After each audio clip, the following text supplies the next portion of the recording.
spent 20 years as a judge, and you're perfectly content with justices being afraid for their children's lives, and you did nothing to prosecute it. Let's shift to another area. Can I answer the question? No, you cannot. You have refused to answer the question. I am answering your question. The Attorney General does not decide whether to arrest. How did you choose not to enforce this statute? As you know, as I observed at your confirmation hearing, you had built a long record on the Federal Court of Appeals and a reputation of being relatively nonpartisan.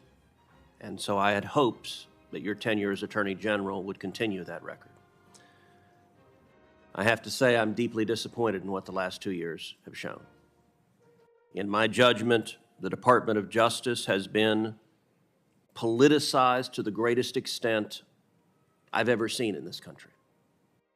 And it has done a discredit to the Department of Justice, to the FBI, and to the administration of law in this country. Let me start with a simple question.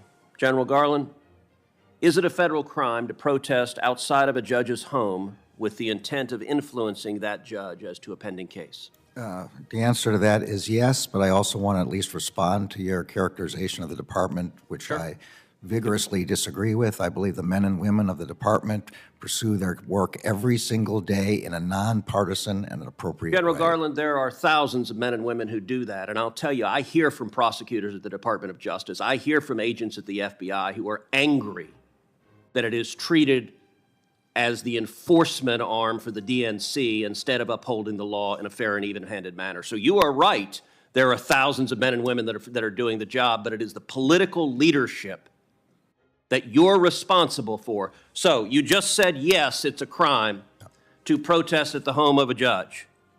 Same goes for jurors, by the way, with the intent of influencing a case.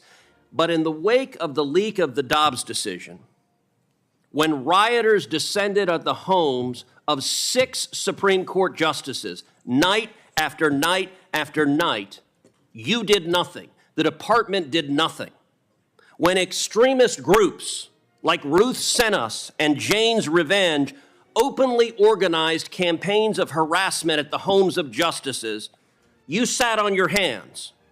When these same groups posted online information about where the justices worship, or their home addresses, or where their kids went to school, you again sat on your hands and did nothing.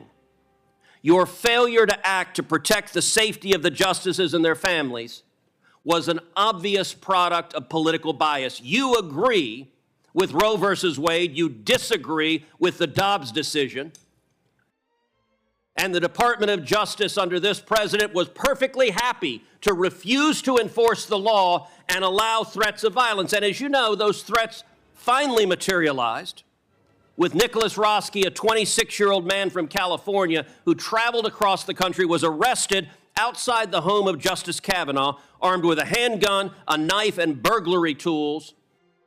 And he said he came there to kill Justice Kavanaugh because he was enraged by the leaked opinion. Now, of course, you're prosecuting that individual for attempted murder, but did you bring even a single case to enforce this law, or did the Department of Justice decide this law doesn't apply if it's harassing justices for an opinion we don't like? When the Dobbs draft was leaked, I did something no Attorney General in the history of the department had ever done before. For the first time in history, I ordered United States Marshals 24/7 to defend every residence of every justice. Well, Garland, as a judge, you're familiar with asking counsel to answer a question. I am answering. Has the Department of Justice enforced this statute? Have you brought a single case against any of these protesters threatening the justices under 18 U.S.C. Section 1507? Have you brought even one? Senator, you asked me whether I sat on my hands, and quite the opposite. I sent 70 United States Marshals. Let me try again. To defend. And has the Department of Justice brought even a single case under this statute? It's a yes/no question. It's not a give a speech on the other things you did. The job of the United States Marshals is to defend the lives So of the answer is no. is to defend the lives of the justices, and that's their number one priority. They have Why are you unwilling to say no? The answer is no. You know it's no. I know it's no. Everyone in this hearing room knows it's no. You're not willing to answer a question. Have you brought a case under this statute? Yes or no? As far as I know, we haven't, and what we have done is defended the lives of the justices with over 70 U.S. Marshals. How do you decide which criminal statutes the DOJ enforces and which one it doesn't? The United States Marshals know that they have full authority. I recognize you want to give a separate speech. No, I don't want to give How do you decide which statutes you enforce and which ones you don't? The Marshals on scene make that determination in light of the priority of defense. The Marshals do not make a determination over whether to prosecute. You, the Attorney General, make a determination, and you spent 20 years as a judge, and you're perfectly content with justices being afraid for their children's lives, and you did nothing to prosecute it. Let's shift to another area. Can I answer the question? No, you cannot. You have refused to answer the question. I am answering your question. The Attorney General does not decide whether to arrest. How did you choose not to enforce this statute? The Marshals on scene. Marshals don't make that decision. They do make the decision of whether to make an arrest. Prosecute someone? No, they don't. If they make Marshals do not have prosecution. If they make an arrest, then it goes to the Marshals. Let's change topics because our time is limited. We've also seen across the country violent attacks to pregnancy centers by similar left-wing terrorist groups, including one graffiti of a firebomb building said Jane was here. There have been attacks all over the country. And yet, the Department of Justice has not brought these violent criminals to justice. You contrast that. If you're a violent criminal and you attack a crisis pregnancy center, that is not a priority in the Biden Department of Justice. Contrast that to Mark Houck, who's a pro-life activist. He's a sidewalk counselor. And he had an altercation with someone who allegedly interfered with his son's personal space and threatened his son, and he pushed him. Now, in an ordinary world, pushing someone would be maybe a simple misdemeanor assault, but not under the Biden Department of Justice. If you're a pro-life activist, what can you expect? Well, in this instance, according to Mr. Houck's wife, 24 agents clad in body armor and ballistic helmets and shields and a battering ram showed up at his house pointing rifles at his family. Why do you send 24 agents in body armor to arrest a sidewalk counselor who happens to be pro-life, but you don't devote resources to prosecute people who are violently firebombing crisis pregnancies? It is a priority of the department to prosecute and investigate and find the people who are doing those firebombings. They are doing it at night and in secret. And we have found one group which we did prosecute. You found one. How many have there been? How many attacks? There have been a lot. And if you have any information specifically as to who those people are, we would be glad. We would be glad to have that. Did you personally authorize 20 agents going to Mr. Houck's house? And he offered to turn himself in through counsel, but you didn't want that.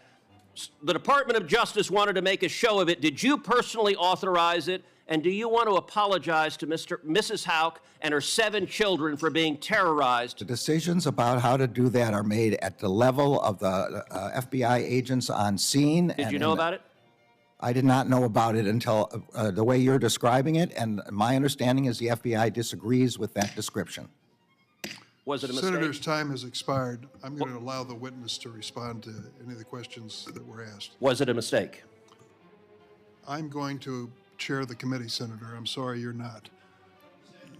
You said you'd allow him to respond. I repeated the question I asked, which is, was it a mistake to send 20 agents to arrest him at the crack of dawn? You had your time and more. You just said you're going to allow him to respond. You just said, I'm going to allow him to respond to the question, so I repeated the question. Was it a mistake? That was the pending question. You want to ask, I'll ask the questions I want. That's the question I had already asked. Well, you just said you'd let him respond. I'm going to let him respond right now. Please don't interrupt him. Thank you. The decisions about how to do tactical arrests are made by the FBI agents in the field. The FBI has publicly stated that it disagrees with the description you gave of what happened in that example. That's the best I can answer. A few moments later. General Garland, the Department of Justice should enforce the law regardless of politics. I do not believe that has been what is happening in the last 2 years. Among other things, I believe you very much want to indict Donald J. Trump. Toward that end, the Department of Justice has leaked that DOJ is investigating and intends to indict Hunter Biden. The purpose of those leaks, I believe, was to set the predicate for an indictment of Trump, to say, look how even-handed we are. We're indicting a Biden, we're indicting a Trump. Those leaks are not law or enforcing the law, they are politics. Did you know about the leaks about the Hunter Biden investigation? I don't know about the leak that you're talking about, I'm not. Leaks are in violation of our regulations and our requirements. So the answer is... The leaks are consistently on one side of the aisle advancing one political agenda. As you know, the FBI raided Donald Trump's Mar-a-Lago home. And subsequent to that raid, there have been multiple leaks about what was discovered there, including a photograph of documents that were discovered there. Did you know about the leaks from that raid? The photograph was a filing in court in response to a motion filed by Mr. Trump. It was not a leak. So you're testifying there haven't been leaks about the Trump raid investigation? I'm responding to the point about the Do you know about the leaks that have occurred concerning I've read Trump? the leaks. They are inappropriate. We also don't know where they come from. Witnesses on the... But what's interesting is when the shoe was on the other foot, I believe your intention, and I believe it's a political intention to indict President Trump, became infinitely harder when classified documents were discovered repeatedly at President Biden's multiple residences. According to the public record, those were first discovered on November 2nd, 6 days before the prior election. Department of Justice was notified on November 4th, and yet miraculously there was no leak about the classified documents at President Biden's home when it politically benefited the effort to go after and charge Donald Trump. DOJ leaked. When it potentially harmed the Democrat president, DOJ did not leak. Does that strike you as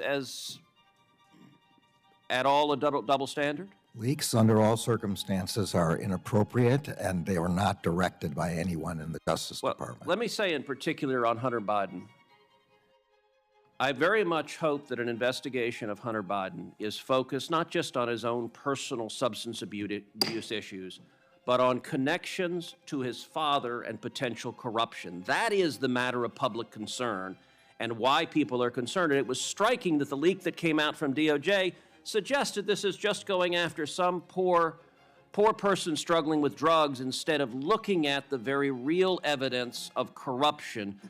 Will you commit that the investigation will actually examine the public corruption aspect and not simply scapegoat Hunter Biden as an individual? I can't comment about the investigation other than to say that all the matters involving Mr. Hunter Biden are the purview of the U.S. Attorney in Delaware. It's not restricted in his investigation in any way. Well, you don't comment here, but then you leak at the same time.